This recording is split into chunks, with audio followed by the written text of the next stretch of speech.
About the Big Six. The Big Six is a research process. Our district has adopted it, and you'll be glad to know I have a couple of emails from some of the elementary schools that are starting to use the Big Six research method. So the kids that are coming up from like Lonely Park and Teaching will already have the lingo and such when they get to middle school. All right, so we all suffer from information overload. There's information everywhere, but the irony is that when students or ourselves need it, we aren't able to effectively find it. All right. So we want our students to become information literate.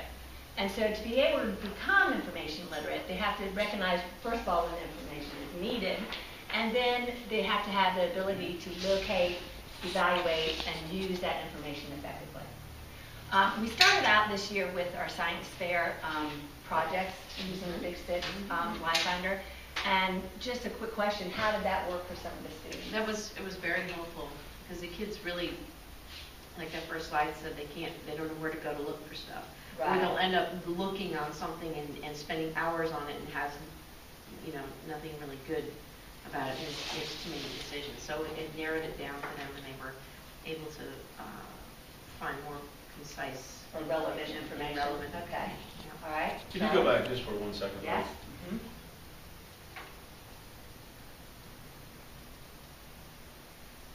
That's the American Library's definition of what information literacy is. To be able to locate, evaluate, and use effectively the information that they found.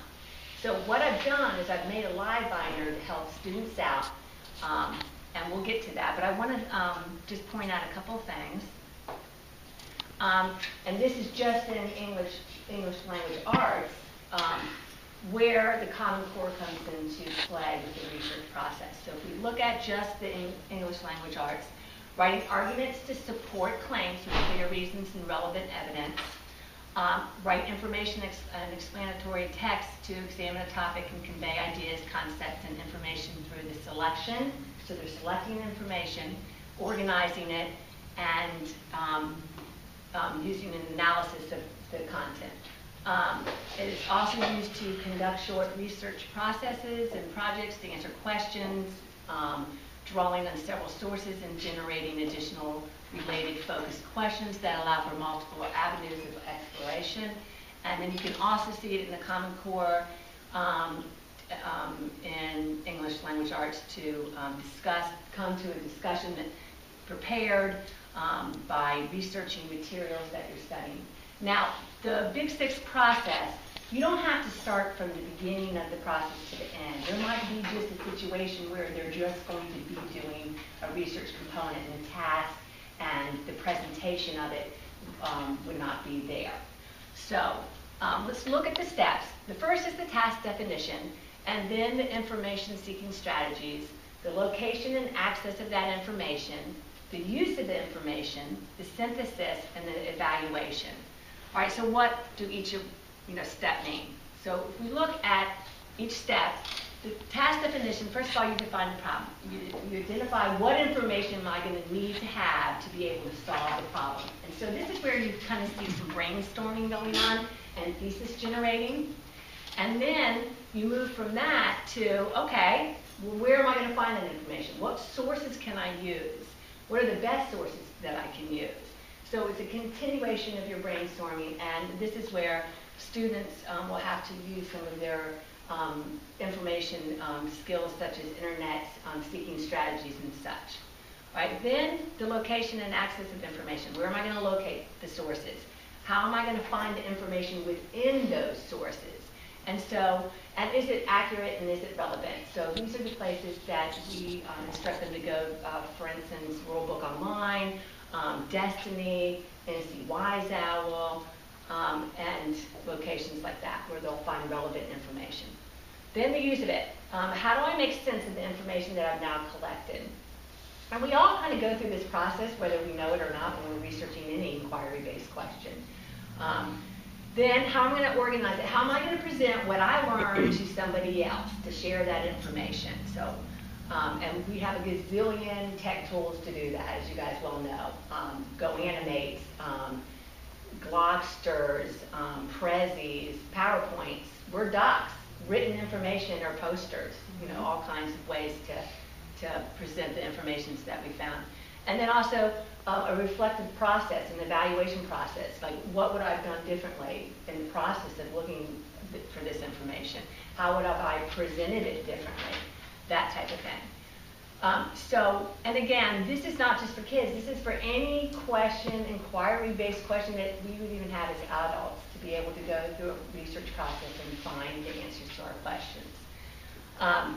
All right, so if you go to this slide on here, if you click on the Big Six, and the access code is Big Six, this is the livebinder that the students can use.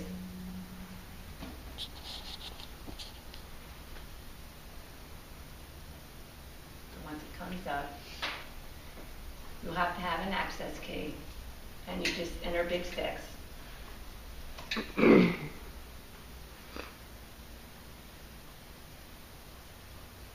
No, I do have to say, it does not like Internet Explorer. So since I'm on Internet Explorer, I'm going to jump off and go to Google. For some reason, some of these websites won't open up. So if you have children that are on the livebinder and they happen to have it opened up in Internet Explorer, just tell them to go to Google or Google or Firefox. So, just give me a moment. So when they do that, you just go to livebinders.com? No. Or can you copy and paste that? They'll copy and paste the web address.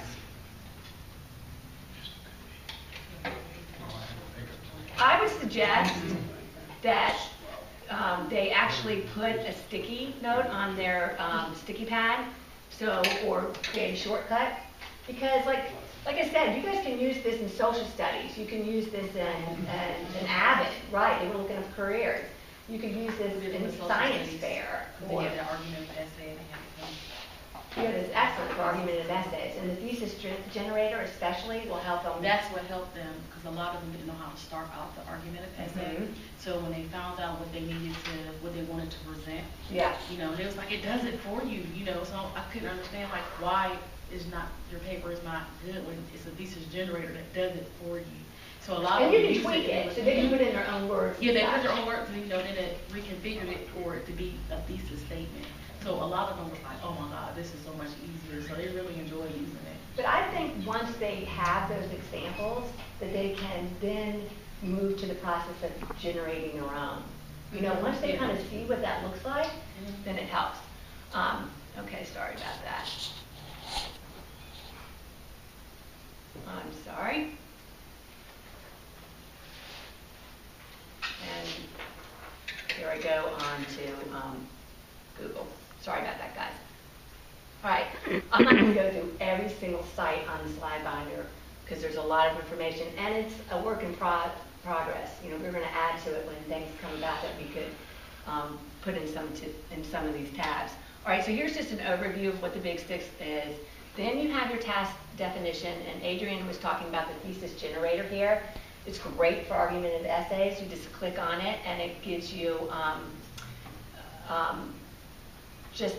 they ask you questions about what you're writing, and then you generate it, and then the student can tweak it to its own needs.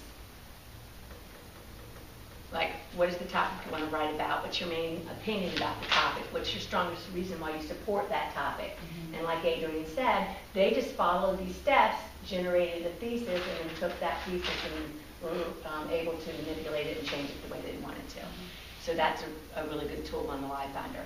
Other things, when you're just doing task definition, you have bubble maps and mind mapping, so you can organize that information. And then in the information seeking strategies, I did want to show you this tab and explore this a little bit. We have to remember that this is seeking Google and just internet sources. These are not World Book or NC Wise Owl databases at this point. So I always like to remind the children of the RADCAB, and it's just how to evaluate a website in your mind. And of course, they're not going to do this every single time that they go on a website, but if we can teach them to look for the relevancy, the appropriateness of the website, the detail, the currency. Are we talking about technology back in 2000? You know, so they have to understand that and authority, and I know you guys did some things on propaganda, so, and biasness. So what is that website, how's that website coming into play with that? So I like to remind children of that. There's a few of them on there. There's an actual web evaluation form that I've filled out as a Google Doc. So if you wanted your children to actually evaluate a website, they could do that and you could see what the results were. But again, these are going to search things on the internet. So for instance, Instagram, I love this website. This is great.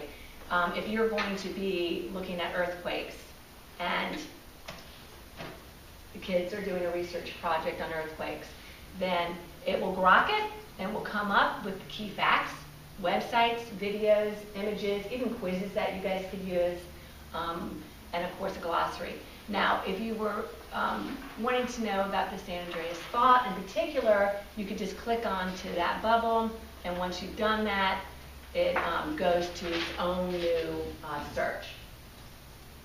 So it's just a nice, quick, easy way to research information. But again, this is just searching the web. So if you go to more, this might be Wikipedia or Ask.com, just so the students know that. The other one that I think is a good tool is the Bullify, and really what this is an advanced search, and it's a Boolean search using the term and I think this was particularly useful at Science Fair because the kids could narrow the search down to really what they were looking for. So, and you know, I always explain it, if they're looking for the Milky Way and you type in that, what's going to come up? If you just do it, yeah, the candy bar. So if you put in a term where you're using your key phrases, Milky Way, or to say, for instance, and space, then you're going to cut out all the candy bars, basically. And you hit enter. You can use as many key topic words that you can, and once you hit enter, you'll go down here and all your sites are down in this general area. But again, it's Wikipedia and such, so you have to be kind of careful about that. All right, the other couple of things I wanted to show you guys on location and access, this is where you're going to have your Destiny, your Rulebook Online, your MC Wise Owl, a suite search. This is a good search engine because this search engine actually has been evaluated by research experts. So you're just going to steer your students straight and find relevant information when you use these tasks. And plus, the livebinder kind of acts as a portal of information, so it's all right there, so they're not going back into the search bars and typing in all kinds of stuff. So I kind of like that fact of it. And then, so here's a bunch of websites that are search engines that I think students could use. And then the use of information, these are ways that we can cite the information that we've used. And so I have Citation Maker and Bib and Easy Bib up there for them to use that. And then, of course, the synthesis, like we kind of discussed, it could be anything. It could be all kinds of tech tools to present things. And for you teachers that want to have a pleasurized checker, are the students themselves. They can get on here and copy and paste their work into this document, and it will tell you how much has been pleasurized from the web. So it's a tool for them, too. It's kind of an eye-opener for some. Just steers them in the right direction. I think it's okay to just copy and paste a big chunk and put it in there. There you are. You're done. It is. They don't even know what it says. Right. You know, it's got words in it that are like 17 syllables long, and they're like, I'm like, okay, so tell me what that says. Yeah, well, if they question it, you can always go here as such an easy tool to use. All you do is you copy and paste your text right into here. Yeah. And submit it, start checking. It will tell you the percentage that's been copied and pasted from the internet. So it's kind of a That's cool tool. So That's better than just a regular plagiarizer. Yeah. Because sometimes it won't pull up, if it's not, it won't pull up nothing that they did when you type a copy and paste. oh, it won't. Okay. Yeah, like I do one and it's like, it'll pull up like certain ones and some of them get wrong and I know it's copy and paste, but it won't pull it up. So hopefully that one will catch at least some students that's trying to copy and paste here, copy and paste here, copy and paste From here. multiple sources. Yeah. Okay, I got you. So try that and see. And it's free, like I said. But I really want the students to do that. I mean, the students should be putting their own work in there and seeing for themselves what they need to put in their own words and what, how they can revise their papers. Right. So it's a good tool. And of course, like I said, this is a work in progress, and we can add things to these, and I would appreciate like any input into sites that you guys might come across that you think would serve well on the binder. And kids can use this in any grade, any course, and hopefully even take it to high school with them. If they get used to something like this, it's a good tool, good portal of information. So I appreciate you guys listening to me. Any questions about the Big Six or comments about it? That's great. This is awesome. Yeah, you think Yeah, that'd be a it's really- useful tool? Yeah, oh, absolutely. I'm involved. Yeah. And a good thing about this, we collect data all the time, and it can track the hits that we have and how what the students are using it, so that's kind of cool. So, anyways, well, thank you very much. Julia.